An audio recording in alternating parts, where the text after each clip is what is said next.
Crazy California congresswomen use COVID-1984 to keep the country closed. Plus, a lot of Cortez. Add it all together, and you get a recipe for chaos, masking the tyranny beneath. I'm Katie Petrick, and this is Healthy Republic.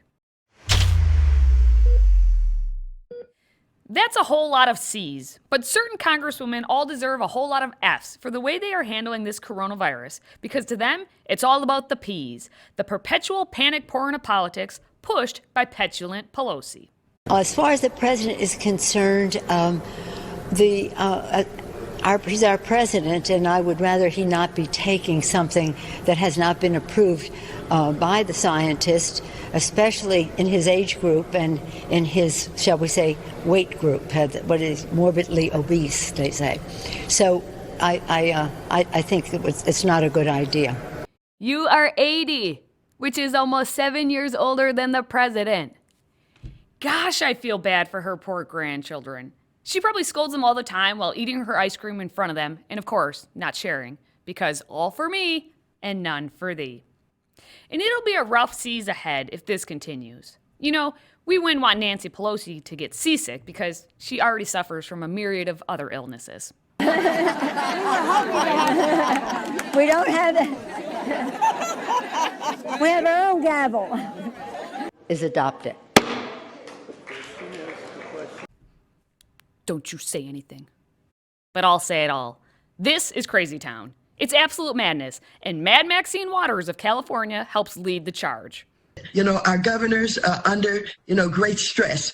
And the protests that have been organized, the protests that will trying to intimidate our governors to open up everything, or protests where, the people participating in that should be ashamed of themselves. They should not be encouraged in any way. They should not be encouraged from the top leadership of this country to go out and do that. Yes, Mad Max. Our governors are under great stress. They're also getting paid, unlike millions of Americans who are temporarily furloughed or outright canned. Just a question. Have you donated your paycheck yet? Since you've been home too, right? Meanwhile, the commander-in-chief, who donates all of his paychecks, says this. Some governors and some perhaps partisans, maybe for election reasons, don't want to have their states open. And then some shouldn't open them quite yet. They're not ready. They went through a lot and they're not quite ready. But no, we're opening our country. People want it open. The schools are going to be open. Which one sounds like more common sense? Instead, what Nancy Pelosi and the gang decided to do was come up with another stimulus plan, or a freebie finger grab, if you will. The House of Representatives passed a $3 trillion stimulus plan on Friday that was called the Health and Economic Recovery Omnibus Emergency Solutions Act, HEROES Act. Just like the other stimulus was the CARES Act. See what they do there with the warm, fuzzy acronyms? How can you deny something like CARES and HEROES? House Democrats are introducing the HEROES Act, named for our heroes, whose provisions are largely based on the 4 previous bipartisan bills we have passed. The HEROES Act focuses on 3 pillars: opening our economy safely and soon, honoring our heroes, and then putting much-needed money into the pockets of the American people. If only that was the actual case. But it's not. And it's not enough, Alexandria Ocasio-Cortez, take it away. There are some provisions that I agree with, like the state and local funding. Congresswoman Ayanna Pressley pushed for some very strong protections for incarcerated people. But also, we need to do more. We need to make sure that people get recurring payments, multiple stimulus checks to get through this. Multiple? As in how many? As in for how much? And who's paying for this? And what are they paying for? If I go out of my apartment and knock on my neighbor's door and say, what are the top 3 things that the federal government can do for you? What she would say was, help keep me in my home, expand my ability to go to the doctor, and to make sure that I can, feed my family with perhaps a recurring payment. As you see, the mask was clearly a little loose. I could still hear her voice, so that was a problem.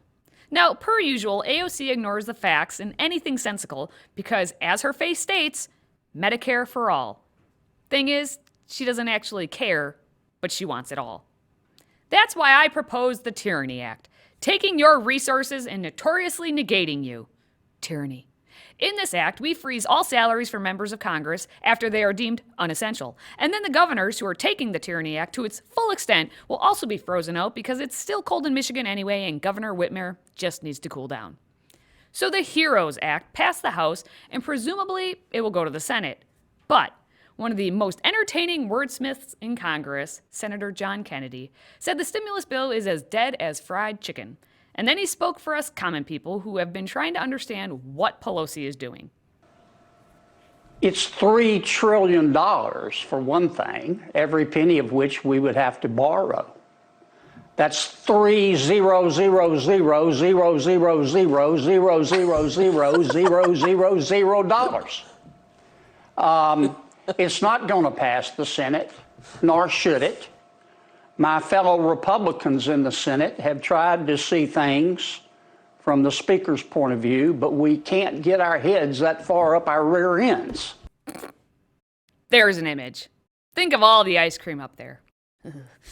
And when the Senate doesn't pass the bill in the manner as presented, remember the $3 trillion that's supposed to appear out of nowhere, Pelosi will whine about it. Oh, you've always asked that question except to Mitch McConnell. Even though Turtle Mitch says it's DOA, something will happen. After all, they're all politicians and pork's pretty tasty to them. So here we sit.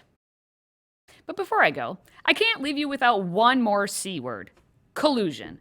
This week we found out Democrat members of the House are saying they may, again, try to impeach President Trump. CNN reported the legal filing by House Democrats wanting grand jury materials. The Supreme Court filing states they seek disclosure to the House Committee on the Judiciary of a limited set of grand jury materials for use in the committee's ongoing presidential impeachment investigation. Ongoing. Who needs actual governance when you can just play a game of ongoing tag? You're it. So when this strategy of giving everyone money to essentially buy votes in November fails the Democrats, it's boomerang back to impeachment. And when the failure of that occurs, then it'll be back to one of the many isms. In the words of one senile Joe Biden, what a bunch of malarkey. Until next time, stay healthy, America.